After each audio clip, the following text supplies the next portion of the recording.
शेतकऱ्यांच्या हाती काहीही भेटणार नाही. शेतकऱ्याच्या हातामध्ये फडणवीस सरकारने गाजर द्यायचं काम केलंय.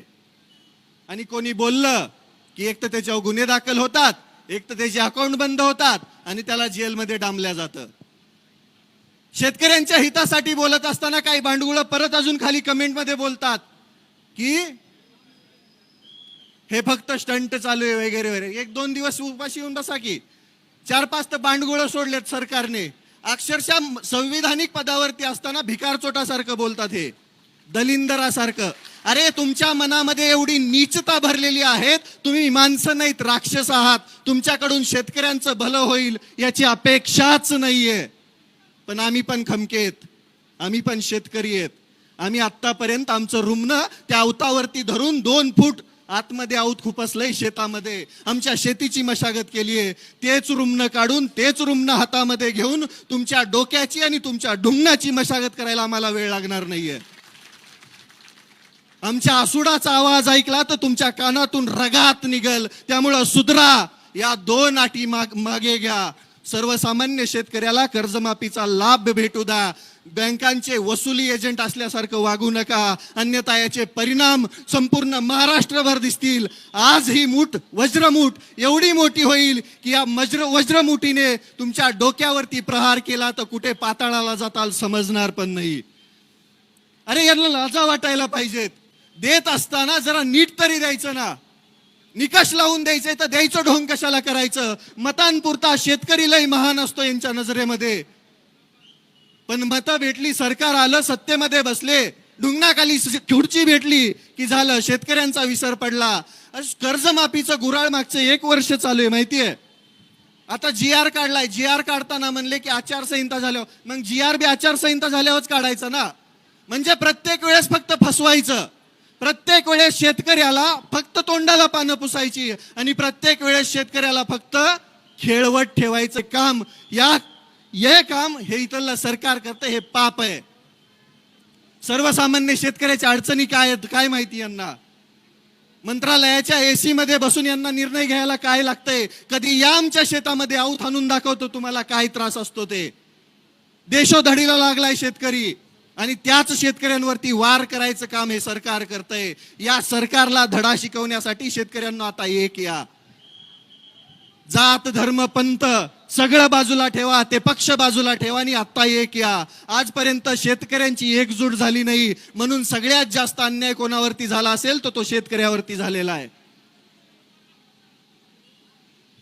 1-1 लाख कोटीचे प्रोजेक्ट आहेत त्यांचे, त्याच्यामध्ये सगळ्यात जास्त नुकसान शेतकऱ्यांचं आहे. ज्या शेतकऱ्यांकडे 4-2 एकर जमीन आहे ती घेण्याचा पण घाट या सरकारने घातलाय. शक्तीपीठाचं तुम्हाला माहीतच असेल. ज्याची आवश्यकताच नाही, ज्याला समांतर महामार्ग आहे, तरी पण यांना तिथं घालायचं आहे. कारण की सरकारनं शेतकऱ्यांच्या जमिनी घ्यायच्या, त्या कॉन्ट्रॅक्ट मधून पैसे कमवायचे आणि शेतकरी देशोधडीला लावायचा. माझी स्पष्ट मागणी आहे सरकारला, तुम्ही जर या 2 जाचकाठी लवकरात लवकर मागे घेऊन सरसकट सर्व शेतकऱ्यांना 2 लाखांपर्यंत कर्जमाफी नाही दिली तर आम्ही मंत्रालयावर पण धडकायला कमी करणार नाही. आम्ही त्यावेळेस आमच्या हातात रुमणं असेल आणि खांद्यावरती आसूड असेल, त्याचा वार आणि त्याचा आवाज तुमच्या कानामध्ये घुमल्यावरती तुम्ही लाईनीवरती येणार, वटणीवर येणार. वाटोळं झालंय शेतकऱ्यांचं. कोणत्याही योजनेला निधी नाहीये, फंड नाहीये. सर्वसामान्य शेतकऱ्याचे आता पेरण्या तोंडावरती आहेत, बियाणं व्यवस्थित उपलब्ध नाहीये. या वर्षी तर दुष्काळाचं सावट आहे. खुद मुख्यमंत्रीच म्हणताय की 1950 सारखा दुष्काळ पडणार आहे जणू. मग याच्यामध्ये शेतकरी कसा जगणार नेमका. त्याच्या डोक्यावरती कर्जाचा डोंगर असताना तो सर्वाइव्ह कसा करणार, जगणार कसा आणि तो पुढे त्याचं कुटुंब कसं जगवणार, हा प्रश्न आहे शेतकऱ्यांच्या पुढं. काही नसतंय, सर्वसामान्य शेतकऱ्याच्या हातामध्ये काही सुद्धा नाहीये. बियाण्यांपासून ते विक्रीपर्यंत सगळं काही सरकार ठरवणार आणि ज्या वेळेस माल येतो त्यावेळेस पण त्याचा भाव बी सरकार आणि आडते व्यापारी ठरवणार. शेतकऱ्याच्या हातामध्ये धतुरा कायमस्वरूपी तेच लागत आलंय.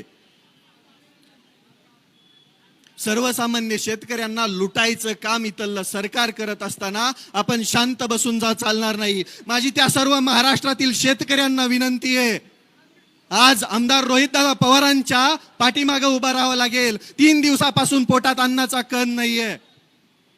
आपल्यासाठीच चालू आहे. जर माफी झाली तर ते सगळे 36,000 शेतकरी त्या निकषांमध्ये बसणार आहेत. त्या 36 लाखांपैकी कमीत कमी 36,000 तरी इथं दिसायला पाहिजेत. त्याच वेळेस इथल्या सरकारवरती दबाव बसणार आहे. माझी महाराष्ट्रातील सर्व शेतकऱ्यांना विनंती आहे, कुठं बी असा पण पंढरपुरात दिसा. आजपर्यंत तुम्ही वारकरी बनून इथं आला होतात, आता एकदा शेतकरी बनून पंढरपुरात यायची वेळ झाली आहे. आमदार रोहितदादा पवारांचे हात बळकट करायची वेळ झाली आहे. हे तुमच्यासाठी चालू आहे फक्त. याच्यामध्ये कोणता स्वार्थ, कोणता स्टंट किंवा अजून काही नाहीये. मुळातच या राज्यामध्ये विरोधक ठेवायचाच नाही असा सरकारचा घाट आहे. त्याच्यासाठी 4-2 भिकारचोट सोडलेली येतं. काल एक जण बकवास करत होता, दलिंदर. अरे 2 मारावे वाटले, आई शपथ सांगतो. नाव घेतलं लय बुडाला आग लागल, घेणार नाही. तुम्हाला समजून गेला असेल. लाजा वाटत नाहीत का तुम्हाला बोलत असताना? लाजा. अरे जनाची नाही मनाची तरी ठेवा ना. कोणीतरी शेतकऱ्यांसाठी लढत असताना तो स्टंट कसा असू शकतो? आम्ही तर तुमच्या सरकारमध्ये घेतलेल्या त्या कडूला बी पाठिंबा दिला होता ना. निघाला भिकारचोट, आम्ही काय करावं त्याला? शेतकऱ्यांच्या जीवावरती पोळी भाजणारी माणसं अशीच असतात. पण इथं नाहीये ना तसं. मागचा जर विचार केला तुम्ही तर कांदा आंदोलनामध्ये शेतकऱ्यांचा फायदा झाला दादांनी आंदोलन केल्यानंतर.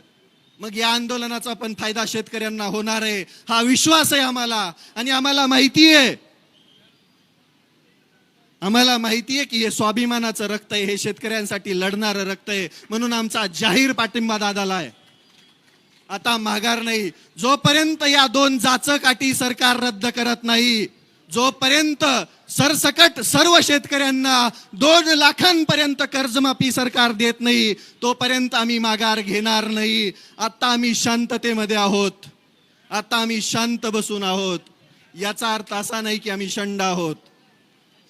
आम्हाला लढायचंही माहितीये. छत्रपती शिवरायांचा वारसा सांगतो आम्ही. डॉक्टर बाबासाहेब आंबेडकरांनी दिलेलं संविधान, त्यांनी दिलेलं सगळं साहित्य वाचून इथं अन्यायाविरुद्ध लढणारे हात आहेत आमचे. सर्वसामान्य शेतकरी शिक्षित नसला, पाठीमागे असला तरी त्याला लढायचं कसं हे माहिती आहे. आम्ही लढणार, तोपर्यंत लढणार जोपर्यंत शेतकऱ्यांना त्यांचा हक्क भेटणार नाही. आम्ही लढत राहणार, शेवटच्या श्वासापर्यंत लढत राहणार. उद्ध्वस्त व्हायला लागली आहे शेती, उद्ध्वस्त व्हायला लागलाय शेतकरी, आणि उद्ध्वस्त व्हायला लागलेत शेतकऱ्यांची कुटुंब. आमच्या शेतीवरतीच आमची लेकरं मोठी होतात, शाळा शिक्षण घेतात. पण नाही, बाकी काही असेल, फक्त आणि फक्त शेतकऱ्यांचं रक्त पिण्याचं काम इथलं सरकार करत असेल तर यांना धडा शिकवायची वेळ आली आहे. आणि माझी त्या प्रत्येक स्टंट म्हणणाऱ्या भिकारचोटाला विनंती आहे. त्या आझाद मैदानामध्ये लोळत असताना आम्ही बघितले डुकरावानी. तुझे कसले स्टंट होते आम्हाला बी माहिती आहे. आणि जर लईच हिंमत आहे तर माझा पट्ट्याचा आता चॅलेंज आहे, 15 दिवस तू शेतकऱ्यांसाठी उपाशी राहा, तेव्हाच तू आम्ही समजू की तू बी शेतकऱ्याची औलाद आहे. तू पण शेतकऱ्यांसाठी लढतोय, तू पण सरकारमध्ये राहून शेतकऱ्यांच्या हक्कासाठी भांडतोय. हाय हिंमत नाही. सत्तेच्या वळचणीला बसणारी ही बांडगुळ कधीच सर्वसामान्य शेतकऱ्यांचं हित बघू शकत नाही. आणि जो शेतकऱ्यांसाठी लढतोय त्यांना पाठीमागं ओढण्याचं काम इथली हीच बांडगुळ करतायत. अजून एक होतं,